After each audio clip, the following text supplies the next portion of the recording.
Hey guys, Steve Palazzolo here, head golf professional at Turtle Creek Golf Course, foundation training instructor, and TPI golf fitness instructor. Got a great workout for you guys today. Last video we talked about the number 1 cause of pain as it relates to the golf swing. Today we're going to talk about the number 2 cause of pain, and that's early extension. So, if I were to take a great setup position by using my hands to keep the integrity of my spine as I get into this great setup position, I draw a line down the back of my butt to the ground.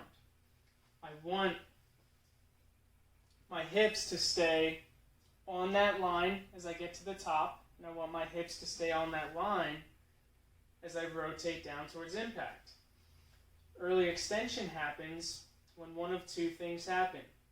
My hips come forward of that line as I go to the top of my swing, or my hips come forward of that line and the hips move towards the ball as I come down towards impact, jamming down the low right back into the hip, causing all types of back and hip pain.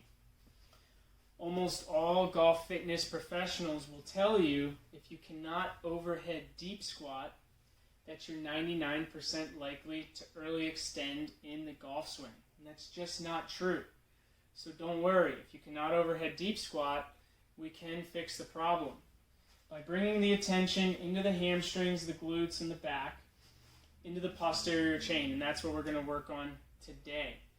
So we have decompression breathing, which is foundation training. That's the essence of foundation training, is the decompression breath. We are not doing that today. If you want to learn decompression breathing and foundation training, tune in Wednesday nights for our free Zoom sessions. Foundation Training, Your Freedom from Pain program. Today, we are going to learn how to intra-abdominal breathe, okay? So that we can apply that breath to all of our workouts today, almost all of them. Intra-abdominal breathing, you might have heard it also referred to as core bracing, or for the yogis out there, belly breathing. They all three go hand in hand. So you are going to take a stance, either sitting on your feet upright, or you can take a stance like this. I'm going to take this stance. So we got to learn how to belly breathe first. So we're going to do a little exercise to get that going.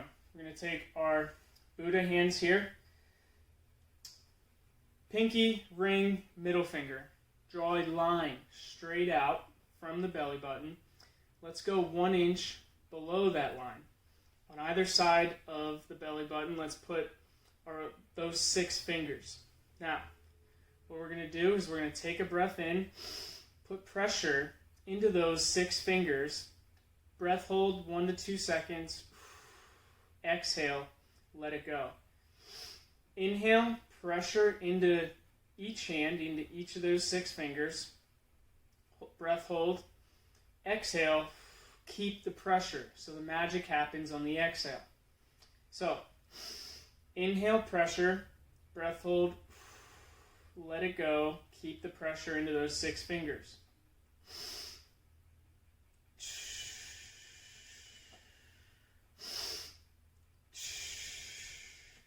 Inhale, pressure, breath hold, exhale, keep the pressure into those fingers. Pretty simple. You can do about 10 of those. Now, let's take the opposite fingers. Let's take our index finger and our thumb, and let's go at the sides. So right about near our obliques right here. And we're going to do the same thing. Inhale, find pressure in those 2 fingers. Breath hold. Let it go, keep the pressure. That's where the magic happens. Inhale, breath hold, exhale, keep the pressure. Inhale, find the pressure, 1 second breath hold, let it go.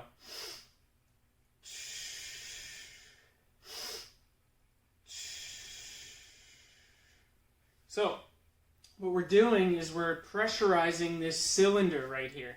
So your diaphragm is at the bottom of your rib cage. We're pushing the diaphragm down, okay, with our inhale. Inhale, pressurize this whole cylinder right here, okay? So now we're going to combine the two. We're going to take a half breath,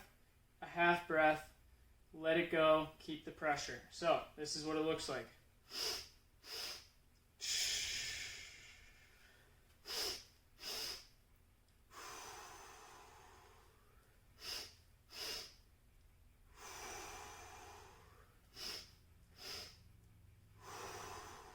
Find the pressure, these 3 fingers, find the pressure, exhale, keep the pressure. In through the nose. Whether you exhale through the nose or the mouth, that's up to you, but inhale through the nose. Let's do a couple more. Inhale, inhale, breath hold, exhale, keep the pressure. Awesome. So separate the two, these 3 fingers below the belly button, index, thumb on the sides, combine the 2, half breaths.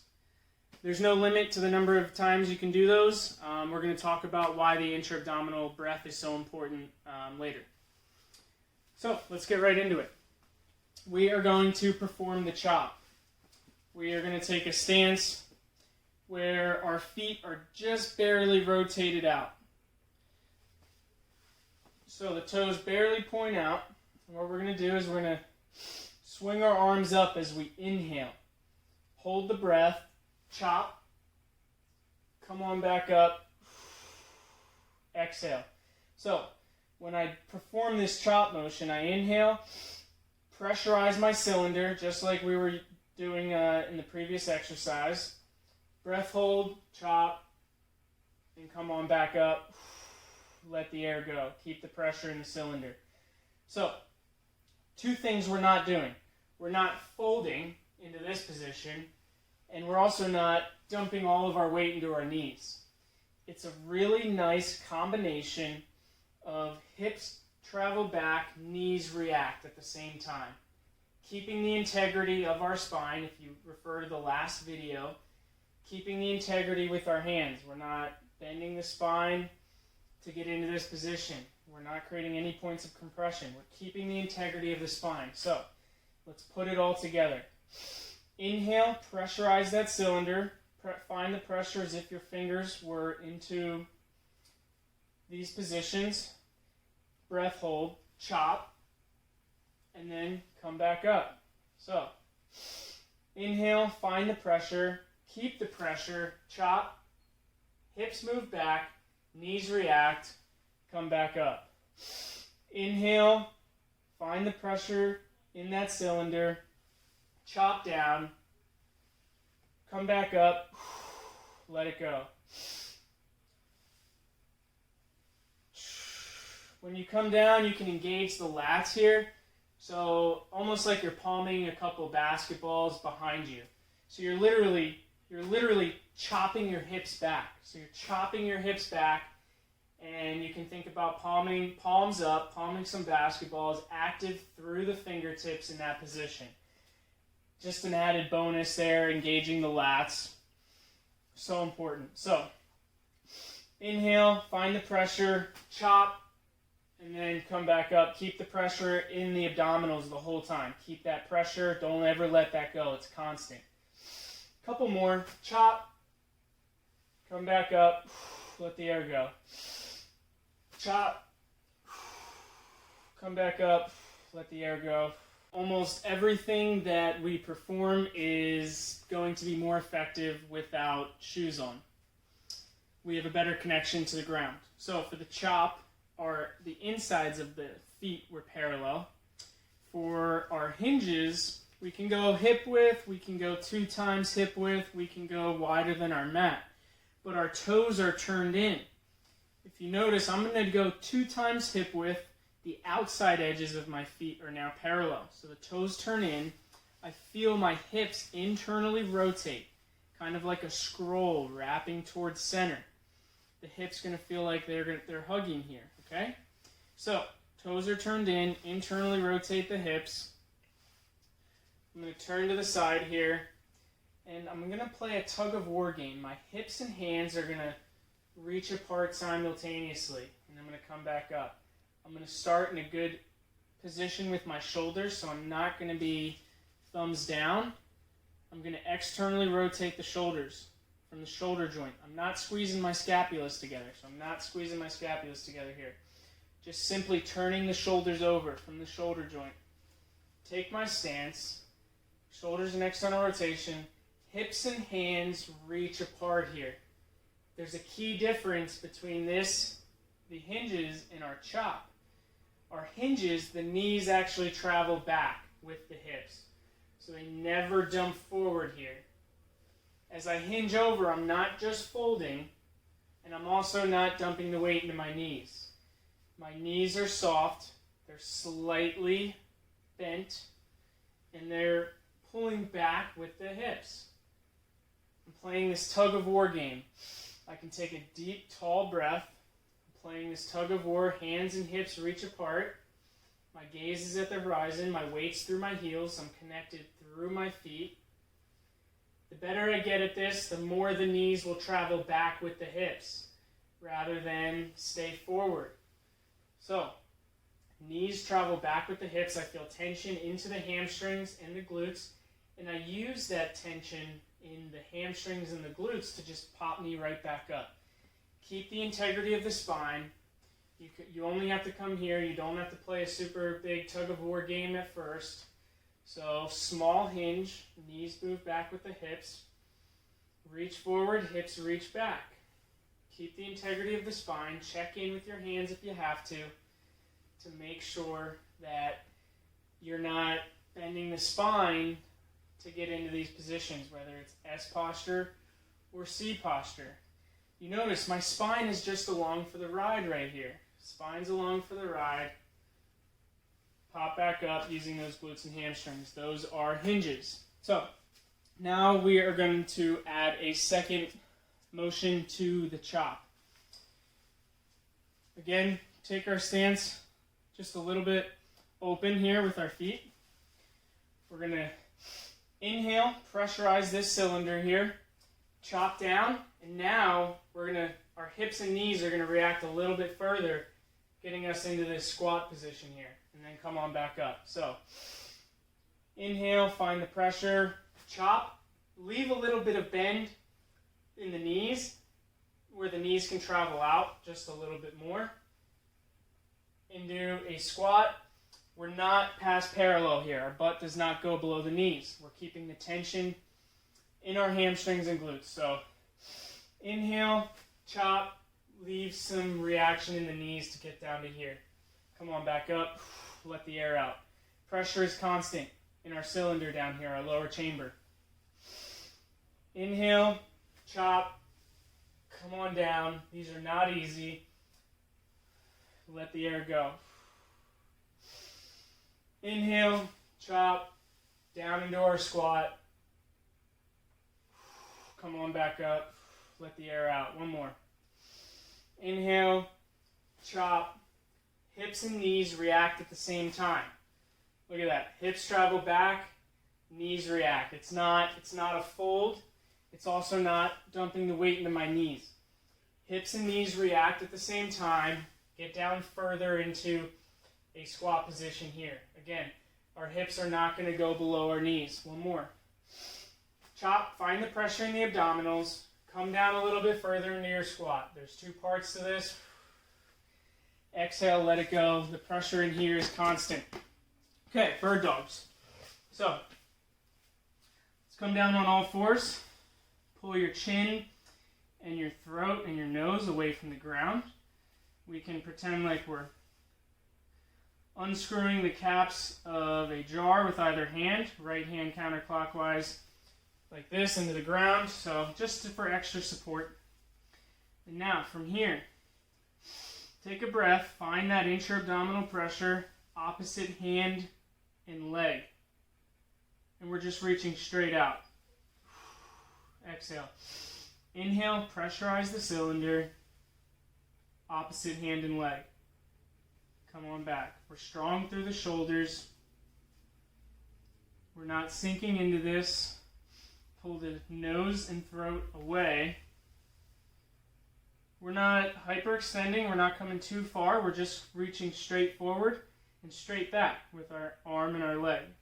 Come on back. Inhale, find the pressure. Exhale.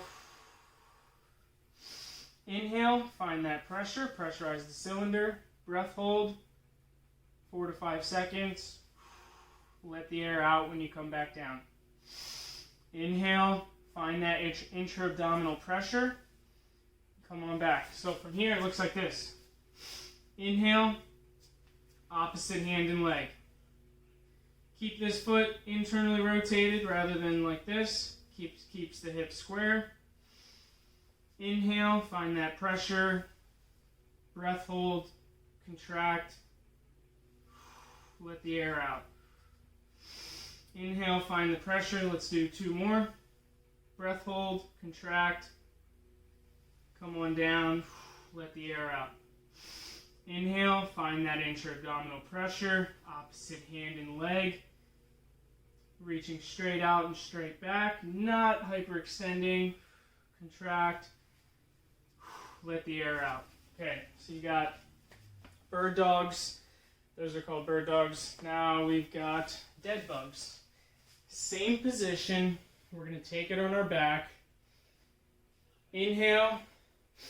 Find that intra-abdominal pressure, opposite hand and leg. I like to keep the feet dorsiflexed here, so pull the feet in towards the shins. Exhale, come back. Inhale, breath hold.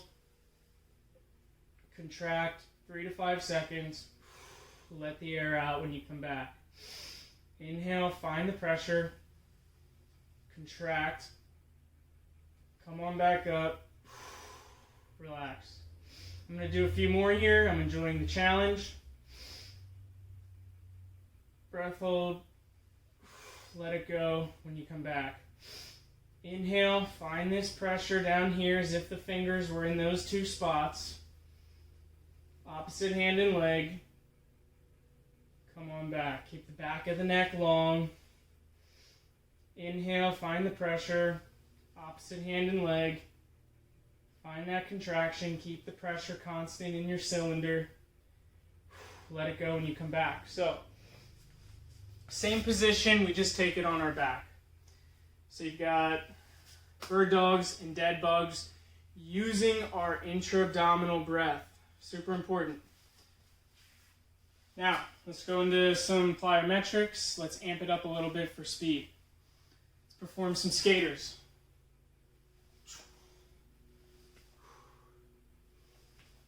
It's basically going as fast as I can, as far as I can.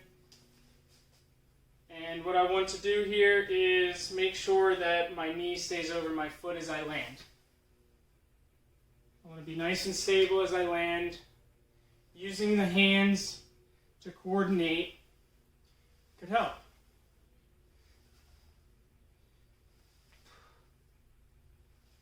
So the longer I pause here at each end, actually the tougher it gets, but it also works a little bit differently. Load, spring over. Load, spring over. Load, spring. Or you can just go fast.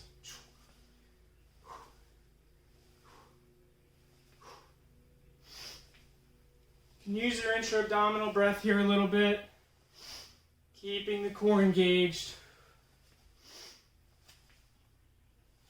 I like to always go in through the nose. Those are skaters.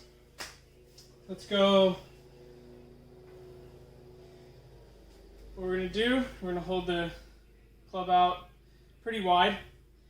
And we're going to squat down, kind of like a little jump squat. Kind of like those Olympic lifters. So, boom, down like this. Then we're going to go right into a lunge, real fast. We can switch sides, go down. So it looks like this from the front. Kind of wide with our stance, feet barely turned out. So the insides of our feet are parallel with the mat. Down, lunge, straight up. Better you get, the faster you can go, the more power you can put into this. We only got one more exercise after this. Down, up. down, up. Squat down. Again, the hips and the knees react just like that chop. Okay, so I'm not folding and I'm not dumping the weight into my knees.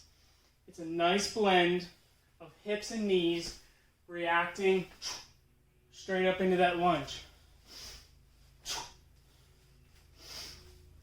Use your intra-abdominal breath. Find that pressure.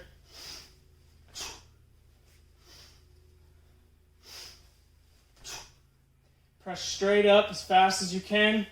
Get into that lunge as fast as you can.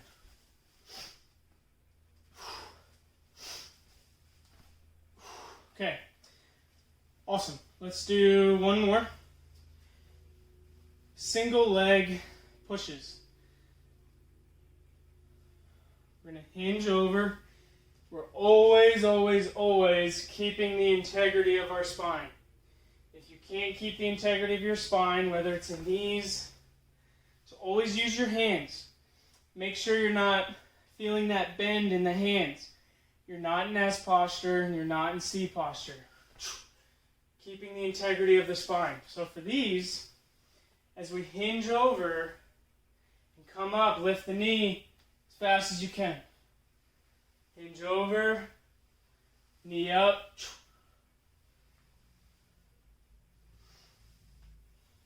So from this angle, hinge down, keep the integrity of the spine as fast as you can up. As soon as this knee gets here, boom, I'm pressing hard. Reach down, single leg deadlift position, up fast. Keep the integrity of the spine. If you have to check in, check in. Make sure you're keeping the integrity of the spine. Use that intra-abdominal breath. Pressurize that cylinder. As soon as the knee gets here, boom, pressing up fast. As soon as the knee gets here, if you need to modify these, all you have to do is toe tap. So you don't have to balance on one leg. You can toe tap, put the foot here, boom, press up. Toe tap, put the foot down, boom. Toe tap, here, up. Other leg, it would look like this. Just toe tap, you don't have to have the leg in the air. You can just toe tap, keep the integrity of the spine. Make sure you're hinging properly. The hips travel back. Keep that integrity. Toe tap, boom.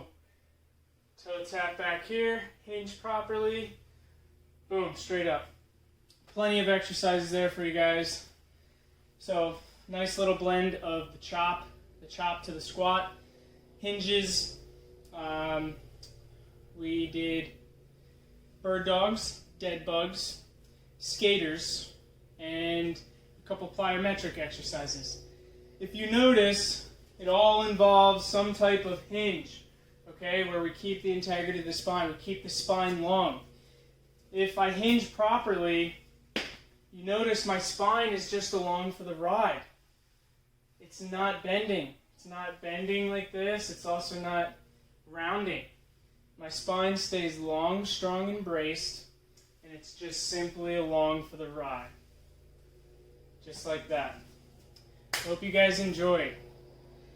Don't go as fast if you don't want to. Go at a pace that's comfortable for you. Okay, so real quick, intra-abdominal breathing. When do we use it? I said I was going to connect it all back at the end. So here we go. Intra-abdominal breathing. You are going to get so good at this by practicing these methods, by putting pressure into the fingers. Separate the two. So do them individually at first, and then combine them like we were doing in the third exercise, okay? So you're going to get so good at this, you're not going to need the inhale. When you pick something up off the ground, whether you're on an inhale or an exhale, it doesn't matter. You're going to find that intra-abdominal pressure to protect you. Whether you pick something up off the ground, pick up a child, tee your ball up in the ground, get in and out of the golf cart, or you're picking your ball up out of the hole. It all requires intra-abdominal breathing, belly breathing, core bracing, pressurizing this cylinder. You're going to get so good at it. that you are going to do it without even thinking about it. We hinge or bend over 2,000 times a day without realizing it. Whether you reach for the fridge handle, you're vacuuming, or you're picking something up off the ground, reaching for something, this is going to happen automatically, protecting your spine and back. If you want to learn decompression breathing, if you only belly breathe, you got to learn how to decompression breathe, vice versa. So that's one breath. If you want to learn how to decompression breathe, tune in Wednesday nights to our Zoom sessions. Other than that, I think that covers the intra-abdominal breath. So, hope you guys enjoyed. Thanks for tuning in. Catch you next week for Fitness Friday. See you at the Turtle.